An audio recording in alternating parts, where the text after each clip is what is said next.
Hey, welcome back to Ping Pong Flix. My name is Chris Wong. Happy Father's Day, everybody. I hope you had a great, wonderful weekend. I hope you had a great celebration today for all the fathers out there, including my own, and my family celebrated for me. But I want to talk about the rumor that's been going around. And I know it's a rumor, and I know we shouldn't believe 4chan.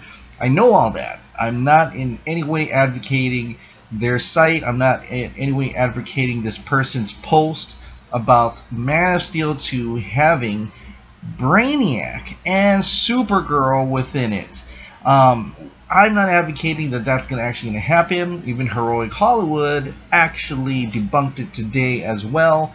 But I just want to talk about it because the idea of having Supergirl and Brainiac within the Man of Steel 2 is very interesting and something I want to tap into as a studio on what they're thinking, maybe of what they've done before in past movies or in past productions that never got made, if this is the route they're going to take. Now, you're all thinking, maybe, are you saying you're going to do Supergirl because of the success of Wonder Woman? Well, sometimes studios do think like that. Sometimes it's needlessly. They carelessly make films that are trying to be like other films that were successes. But it really needs the right ingredients. And the right ingredients of Wonder Woman made it to be the success it is right now. Over 570 million worldwide is nothing to sneeze about.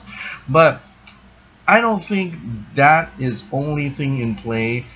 Supergirl is an interesting notion because if you've seen Man of Steel, there is that scene where Clark goes into the ship and there's some pods. There's an open pod and everything else. And it kind of zoomed into that open pod a little bit. Now people are thinking from the Man of Steel prequel comic, Kara-El was actually in that open pod. Well, she actually piloted the ship. I think the bad guy was in the pod. But she piloted the ship and it crash landed thousands or millions, I forgot how long time ago, you know, when the ship first arrived. And she existed within the Man of Steel universe if the prequel comic is still canon. So that part we don't know. Well, but we know that she did exist. Zack Snyder had alluded to that. He even showed it, the ship, and long look at that open pod, just like how it was in the comic. So alluding that yes, that existed, and this is part of that universe. As we all know, Zack Snyder is no longer gonna be around forever. How long? I don't know how long he will be grieving and then return, or is Joss Whedon have really taken over the director reins and Jeff Johns really taken over creative control and Zack Snyder doesn't do much after this. But if he does come back, it will be interesting to see how he brings back. Or they could take Kara, the part of that, and work it into the film. Who knows? Maybe Kara was part of the battle in the Amazons, Atlanteans, in the war against Darkseid, thousands and thousands of years ago. She could be part of that, trying to get the Mother Box as well. So it's not, you know, too far-fetched. We won't know until Justice League how much will that be entertained at all.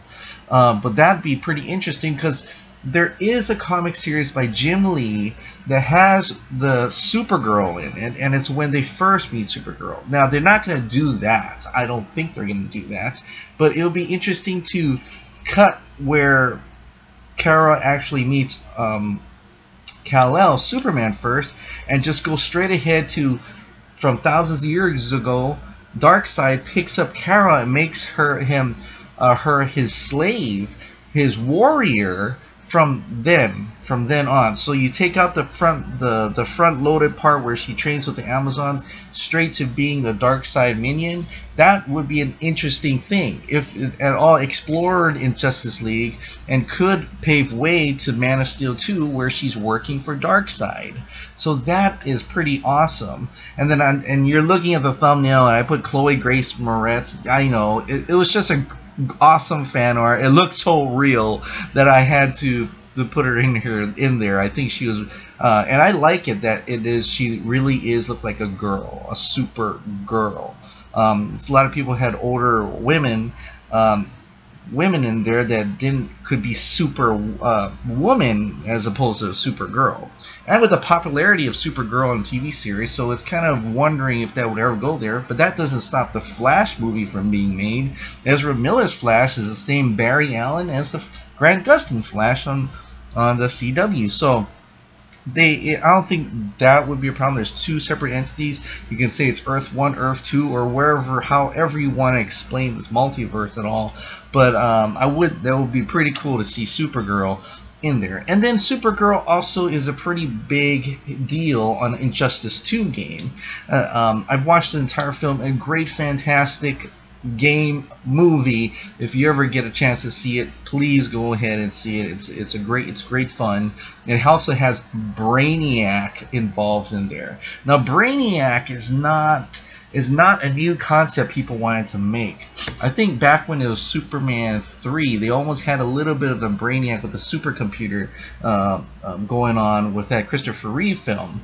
But then everything else, I mean, Superman Lives almost had Brainiac in it, if that Nicolas Cage film that they were going to make. And that was actually pretty cool. If you ever seen Superman Lives, What Happened by John Schnepp, you see a lot of the concept art, and you see all the cool science fiction tropes of that, and it's really cool looking. So it's very much what Man of Steel the beginning did, made it into a sci-fi film more than a superhero film. It's got that science fiction element to it, and Brainiac fits right into that.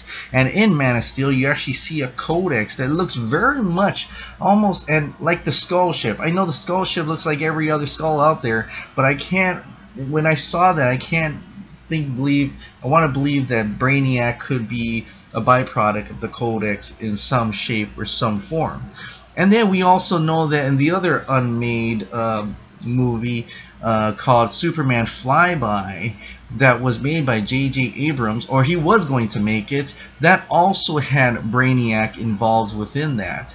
And Superman Returns came out. It was pretty boring, but Superman Returns sequel, Bryan Singer also had some Brainiac concepts that he was going to do for the sequel. So you know the studio is very well aware of Brainiac and are aching to put that on the big screen. So in both cases of either Supergirl or Brainiac, I really think that Brainiac has more of a shot being in a sequel than Supergirl. I would welcome both because that would be really cool to play those issues. You could have Supergirl be totally evil on Darkseid, and Kal-El really trying to get his family back in that essence. You could play a lot of your heartstrings there. A lot of emotional depth and background story could be evolved from that kind of film. And then you'll have Brainiac, his own home world that really connects with him. And so I really think that would be the best way to go, I think, for Superman sequel. It's very huge, it's epic, it takes you back to the beginning of who Clark was, Krypton, and everything else. So it brings back those elements as opposed to just creating maybe Bizarro or Metallo. They could go that route too, but for me, I'm dying to see a Brainiac. James Marsters in Smallville as Brainiac did it. It was cool because of the budgeting limits, but it just really didn't do it for me. I want a full-blown Brainiac. That's the way to go. I want it all science fiction. If it could look like Injustice 2 in any way possible, that'd be pretty damn epic and a pretty awesome film. But anyway, what do you guys think about Brainiac or Supergirl showing up in Man of Steel 2 or centered around them? Or who would you rather have, Supergirl or Brainiac? Or what is your ideal of a sequel for Man of Steel 2? We don't know if it's being made yet. There are talks about Matthew Vaughn, and Patty Jenkins said she'd love to do a Superman sequel. That'd be pretty awesome too. I don't really care at this point. I just want another Superman-centric film. He is my favorite superhero of all time. So yeah, I hope actually happens, and I hope we get to hear something from either Comic-Con or after Justice League comes out and becomes a huge success. Alright guys, thank you so much for subscribing and thank you so much for watching. I'll see you next time. Bye.